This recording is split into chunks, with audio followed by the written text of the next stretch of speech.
Morning, everybody. Got a pretty exciting day today. I'm heading down to the feedlot in Nebraska that is custom feeding our cattle for us. So right now they have all of our fat steers and they have our steers that they're backgrounding for us. So if you've been following along with the videos, you'll know that we usually try and background all of our calves, but this year was such a bad drought year. We didn't have enough feed to background our steers, so we sent them down to the feedlot that always custom feeds our steers to get them fattened and ready to finishing weight. So they're backgrounding them for us right now. We are backgrounding all of our heifers, just not our steers. Feedlot to pick up actually 6 of our fat steers, and we've got slots at the butcher shop to get these steers processed. And we use this meat. We sell to a few friends that we've been selling to for a long time. So that's the goal for today.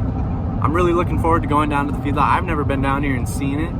So I'm hoping I can talk them into giving me a little bit of a tour, and I'm looking forward to seeing how the cattle look and hearing about, you know, the fat steers and the steers that they're backgrounding for us. So hope you enjoy the video. I've got about a 200-mile drive, so I'll probably just link up with you guys when I'm there, so I can watch the road and whatever. But yeah, thank you guys for coming back.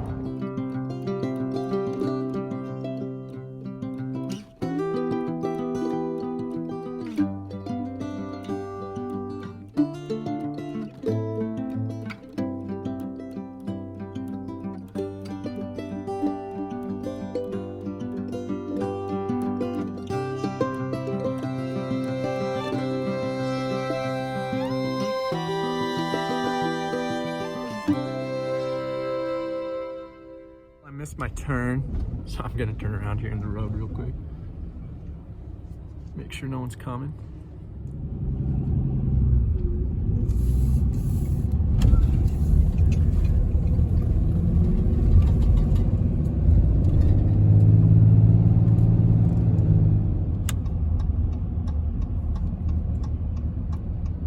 Rolling up to the feedlot. Looks like quite the place, so if only you guys could smell it. It smells like cow poop. Money. So before I show up and talk to the owner or whoever's working, I just want to say that I'm definitely not an expert in anything about the feedlot cattle. I've more just been a part of the cow-calf operation of our ranch, so everything with the feedlot is pretty new to me. I'm still learning a lot, so a lot of my verbiage and the terms I say may not be 100% correct or accurate, but for those of you who do know a lot about this stuff, I know you'll extend some grace to me, but I'm excited to learn more. I'm gonna pull up on the scale here, and I think this is where they're gonna load the steers. Hey, come on.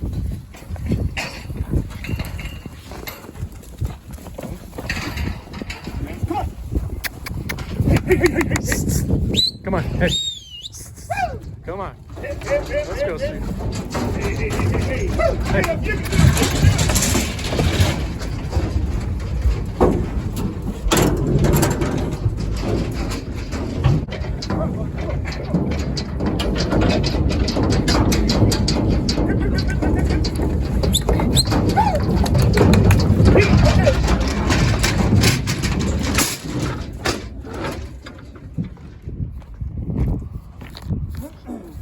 Before I forget, I've got this for you guys too. What's that? Oh, okay. So. All right. Phil's gonna give me a little tour and show me the steers. What are these records? Just everything. Just kind of our list of which owners or which lots and which pens. Sure. So. How many head are you guys feeding right now? Well, we got about, it's over 4,000. Oh, really? In the lot right now. Wow, that's quite a few. Well, we got a capacity for more. Really? But just every year's a little different. Yeah, right. With some of our regular customers aren't feeding as many cattle this year because, well, the past 2 years has been kind of tough, so. Yeah. You guys have any trouble getting feed and stuff, or was it not too bad down here? We're doing okay on feed. Yeah. You know, we chop our own silage, so you do. If nothing else, we got enough silage, especially this time of year. So. Which is probably the big one. Silage and corn pick up most of the weight. Okay. You know, most of the actual stuff, but you sure need some straw and alfalfa. Right. To get around. And when it's scarce, the price goes up, obviously. But yeah. Alfalfa and straw in most of our rations are a pretty small proportion of what the price ends up being for that ration. So sure, we usually can find enough to make do without it hurting very much. Yeah. What so we've got some fats in here, and you guys are backgrounding some for us as well. Shooting for like a daily rate of gain on the fats. Well, when all said and done, I mean, you guys actually have pretty good gainers. Oh, really? When it comes to that, and, you know, I think most of the stuff we finish for you guys ends up averaging over 4 pounds a day. Oh, really? Yeah. 4 pounds. Is that average? That's above average for us. Okay. You know, I'd say 3.5 is maybe pretty close. Really? Here's your ones we're backgrounding. They're looking good. What are you doing for like rate of gain on background? Well, that's you know, maybe 2.5 from the time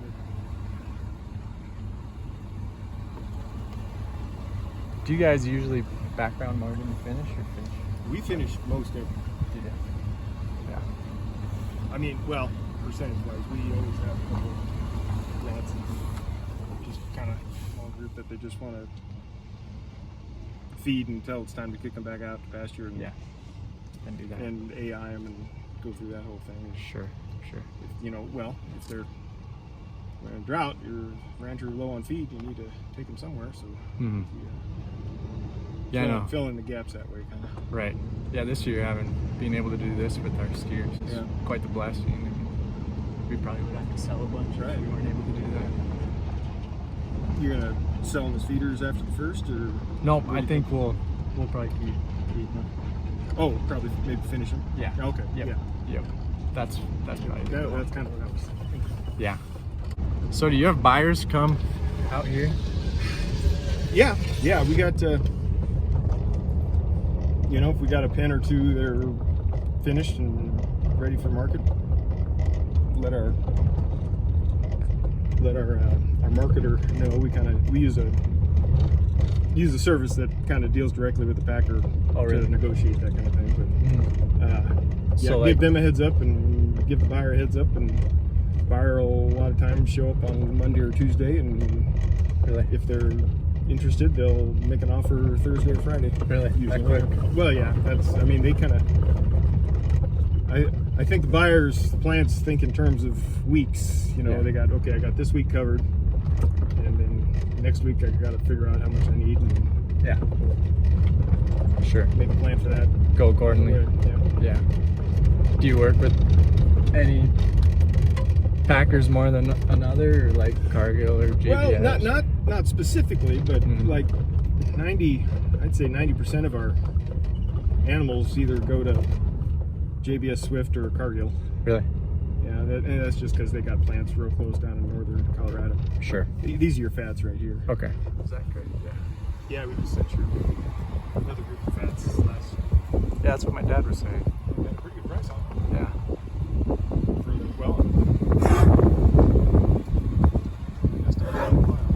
Right. All relative. Cool. Looks like an overhead bin that the trucks drive under. Yep. That's where we put most of our corn in, our dry corn in for the ration when we start mixing it. So that's the corn bin. Yeah. And then we take it across over the top, put it in that bin, and we wet it on the way over, give it a little moisture and a little some extra minerals and stuff. But if you look at the bin that we empty out of, that's a boxcar. It's a railroad boxcar. Is it really? Yeah. We bought the boxcar and rented it. We had a big crane operator come over one Yeah. Maybe this was like 30 years ago or something. Yeah. Put it up there, but Long time ago. yeah. Wow. We put the legs together and just sat it right down on top of there. No kidding. Looks like it works pretty good. Well, like I said, 30 years. Yeah, 30 years. Then this is your silage pile? Yeah, that's the silage pile. How many tons you guys put up? I think it was around 6,500 or 7,000 this year. Really? You'll use it all up? What's that? Will you use it all up? Well, not every. Some years we have some left over when it's time to chop again, but that's usually plenty of years we don't. So that's about where we keep it on. Sure, sure. I'm a pile over there, and here, hired man grinding straw right here.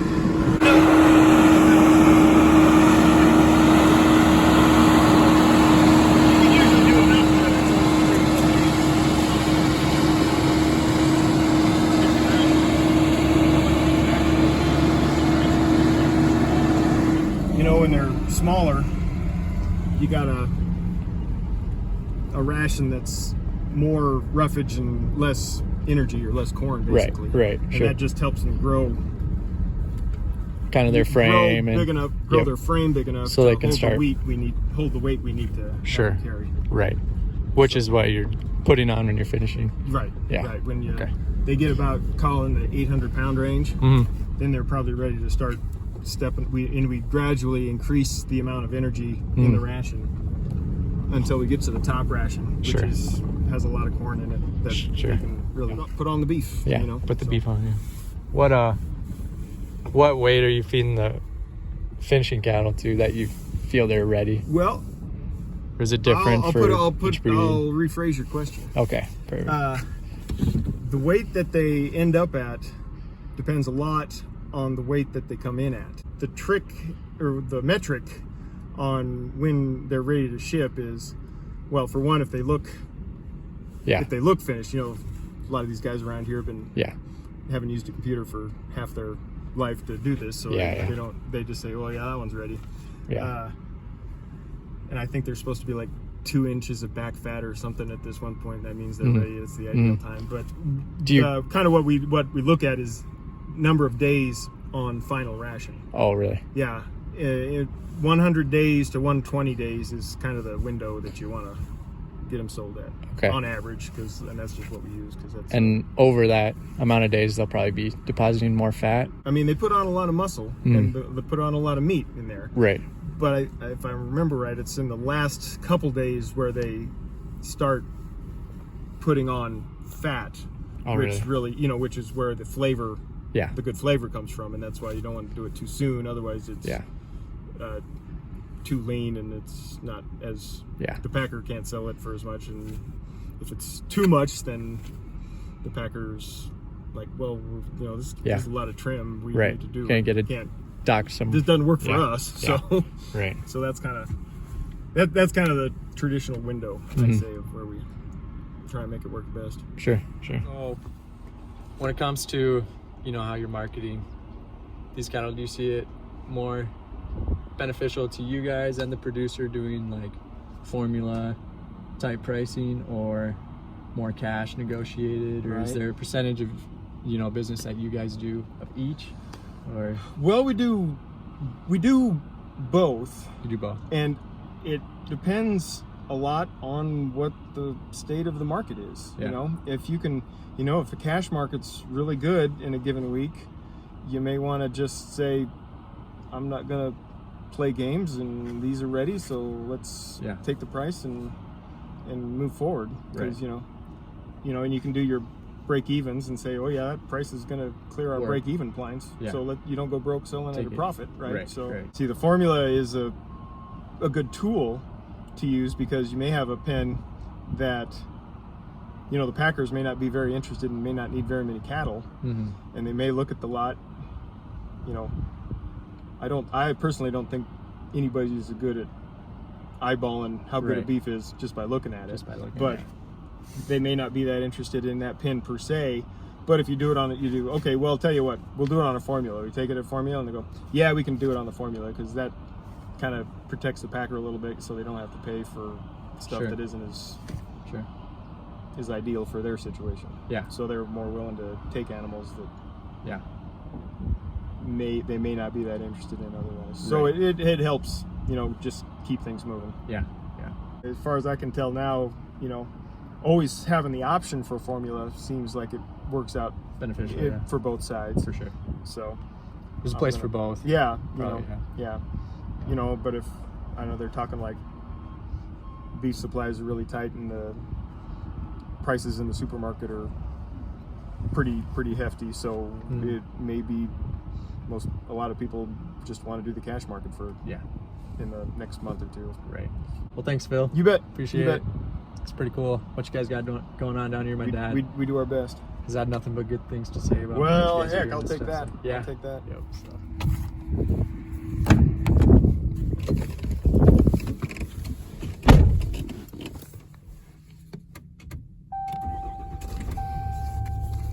So Phil gave me the brand inspection papers, so since we're across the state line, if I get stopped, they'll ask for the brand papers, so we'll just be covered on that. But yeah, super cool guy. Phil was a super cool guy. Really cool to see the feedlot. Really educational, learned a lot. So well, there's really two common ways that producers get paid for their beef, and that's what Phil and I were talking about a little bit. The more traditional style of pricing is what's called cash negotiated, and that's where the producer of the beef and the buyer of the beef get together, they negotiate on a price, and that price is going to be set in stone. You're going to get the same price for every animal, no matter how they quality or yield grade. And I'll talk about quality and yield grade sometime in the future. And then the second style of pricing is not as traditional. It's more newer. When I say newer, within the last 10 years or so, it's getting more common. But the formula / grid pricing is really a way they're trying to reward producers for, you know, making or producing better quality beef. So the buyers tell you the price you're going to get, and that base price is usually based off of the prices that have been in the cattle market for the last week, the average price of that, and then they pay you premiums for your better quality, your higher quality beef, and they dock you discounts for your lower quality beef. So of course not all of your animals are going to be the same. There's a lot that goes into that: genetics, feeding, everything. So, you know, with every pen of cattle you sell, some are going to be, you know, some are going to quality and yield grade a lot more desirable than others. So, you know, you might be getting some premiums for some, you might get discounted on some. So you don't really realize a better price necessarily. So it was a lot of fun talking to Phil. It was really cool to see how the feedlot worked. Fun to see our cattle down there. They look really nice. They look good. I took 6 head that I'm going to bring back to the ranch. We're gonna get them into the butcher shop tomorrow. We took 6 that are not necessarily our money-making cattle. So you saw there's one red one. Most of our cattle are black. So if, you know, when a buyer comes and he sees a couple red calves in our pen of black, that's gonna, you know, kind of affect his decision on if he wants those cattle. So we took that one, and we also took some that, you know, Phil felt that might not be our money makers, not necessarily our money makers, but they're gonna taste delicious for whoever eats them. But yeah, I've got about a 200 mile drive back. Should go smooth. It was smooth on the way up here. So I'll see you guys. Can't haul cattle without a little time with the king himself, George Strait. But I am. I was a young troubadour.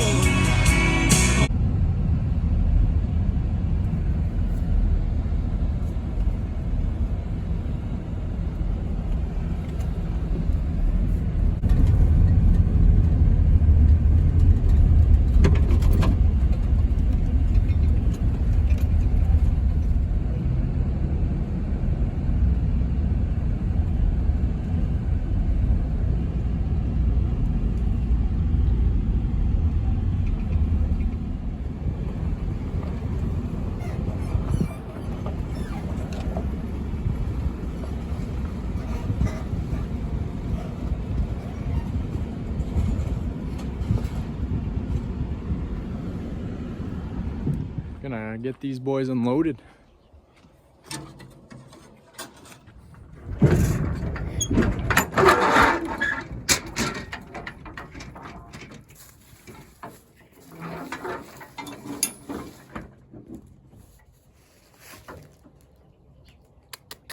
Come on. Come on. Let's go.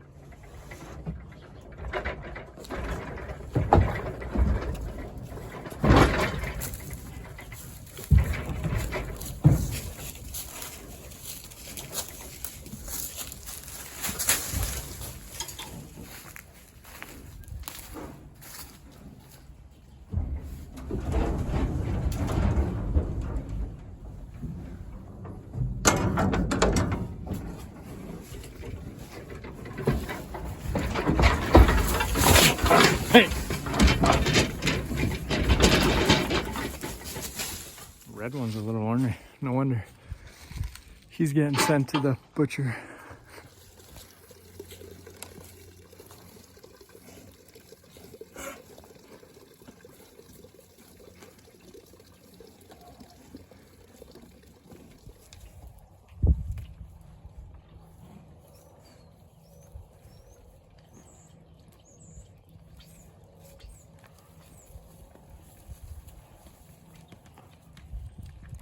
Well guys, I've got to say I was really impressed going down to the feedlot, just seeing how they run things. All the Zocals, everybody that works down there, really care about the cattle. They're doing great work feeding ours. We couldn't be more happy with how they look. They've got guys working full time who it's their job to, you know, watch for sick ones, go out and treat them right away. Of course, the management there is spectacular, so you know, any sickness they try and manage to not have any sickness. But you know, that's kind of our end product, is producing, you know, good quality beef in a sustainable way. So just seeing that finished product down there, for me, I've never been down there before, so it's really just really cool for me to go see that great experience.